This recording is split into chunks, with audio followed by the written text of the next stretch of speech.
যে নারী রাধে সে চুলও বাঁধে। বহুল প্রচলিত এই প্রবাদ যেন অক্ষরে অক্ষরে মিলে যাচ্ছে ৬৭ নম্বর বড়ইয়া বিধানসভা কেন্দ্রের তৃণমূল প্রার্থী প্রতিমা রজকের জীবনের সঙ্গে। আইসিডিএস কর্মী, যদিও কংগ্রেসের সময় ছিলেন টানা দুবারের বিধায়ক। যদিও ২০২১ সালে কংগ্রেস কোনো টিকিট দেয়নি, দল পরিবর্তন করে শাসক দলে যোগদান। এবছর বিধানসভাতে আইসিডিএস কর্মী হিসেবে পরিচিত প্রতিমা রজককে প্রার্থী করেছে শাসক দল তৃণমূল কংগ্রেস। আমরা বড়ুয়া টু গ্রাম পঞ্চায়েত ঘুরছি। এখানে আমাদের কর্মীগণ সকলে আছে, প্রধান থেকে শুরু করে পঞ্চায়েতের মেম্বার, পঞ্চায়েত সমিতি মেম্বার থেকে শুরু করে সকলেই আমরা একসাথে উপস্থিত আছি। সঙ্গে সঙ্গে আমাদের প্রত্যেকটা এলাকার কর্মীগণও আছে। আমরা এলাকায় প্রচুর সাড়া পাচ্ছি এবং আমাদের যারা কর্মীগণ আছেন তারাও খুব খাটছে। হ্যাঁ, আমার ভালোই লাগছে আর কি এলাকা। স্বামী ছোট্ট কন্যা নিয়ে সংসার, কন্যাকে সেইভাবে সময় দিতে পারেন না। তবুও তাতে কি, মানুষের উন্নয়নের লক্ষ্য আইসিডিএস কর্মীর ওপর এখন দায়িত্ব ভোট বৈতরণী অতিক্রম করা। সকাল থেকে রাত পর্যন্ত পায়ে হেঁটে বাড়ি বাড়ি গিয়ে ইতিমধ্যেই বড়ইয়া বিধানসভার ৪০টিরও বেশি গ্রামে পৌঁছে গিয়েছেন তিনি। দৈনন্দিন বড়ইয়া ব্লকের বিভিন্ন গ্রামে যাচ্ছেন ভোটের প্রচারে। বড়ইয়া ২ নম্বর অঞ্চলের বিভিন্ন গ্রামে তাকে দেখা যায় জোর কদমে নির্বাচনী প্রচারে অংশ নিতে। মুখ্যমন্ত্রী মমতা বন্দ্যোপাধ্যায়ের উন্নয়নের বার্তা ও রাজ্য সরকারের বিভিন্ন প্রকল্পের কথা সাধারণ মানুষের কাছে তুলে ধরেন তৃণমূল প্রার্থী প্রতিমা রজক। দৈনন্দিন তার প্রচারকে ঘিরে দলীয় কর্মী সমর্থকদের উৎসাহ ছিল চোখে পড়ার মতো। সাড়া পাওয়া যাচ্ছে। দেখুন, মানুষের আজকে জনজোয়ার।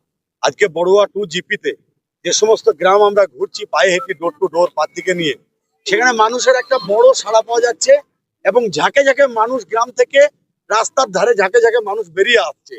প্রতিমা রজকের জিতা শুধুমাত্র সময়ের অপেক্ষা। আপনাদের নেত্রী মমতা বন্দ্যোপাধ্যায় এবং অভিষেক বন্দ্যোপাধ্যায় যেভাবে তারা বাংলাকে আগলে রেখেছে এবং যেভাবে তারা বাংলার উন্নয়ন করেছে, তাদের মানুষ যেভাবে স্বতঃস্ফূর্তভাবে ছাড়া দিচ্ছে, তাদের আগামী দিনে দেখা যাচ্ছে যে বড়ুয়া ব্লকে তৃণমূল কংগ্রেসের জিতা শুধুমাত্র সময়ের অপেক্ষা। সেটা দেখ পাশাপাশি সাধারণ মানুষের মধ্যেও দেখা যায় স্বতঃস্ফূর্ত সাড়া। নিজের দুয়ারে প্রার্থীকে পেয়ে অনেকেই শুভেচ্ছা জানান এবং এলাকার বিভিন্ন সমস্যা ও চাহিদার কথা তুলে ধরেন। ভোট আর হাতে নেই 2 সপ্তাহ, সেই কারণেই প্রচারের গতি আরও বাড়িয়েছে তৃণমূল শিবির। প্রতিদিন সকাল থেকে সন্ধে পর্যন্ত গ্রামে গ্রামে ঘুরে জনসংযোগ বাড়াচ্ছেন প্রতিমা রজক। রাজনৈতিক মহলের মতে শেষ মুহূর্তের এই নিবিড় প্রচার বড়ইয়া কেন্দ্রের নির্বাচনী লড়াইকে আরও উত্তপ্ত করে তুলেছে।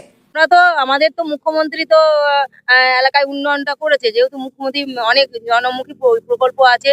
লক্ষ্মী ভান্ডার থেকে শুরু করে রূপশ্রী থেকে শুরু করে যুব সাথী যেটা এখন হলো, তারপরে পাড়ার সমাধানে যে কাজগুলো হয়েছে, এই উন্নয়নগুলো তো আমরা করেছি। সেই উন্নয়নের বার্তায় আমরা দিচ্ছি যে আগামী দিনে আরো উন্নয়ন আমাদের এই পশ্চিমবাংলায় হবে।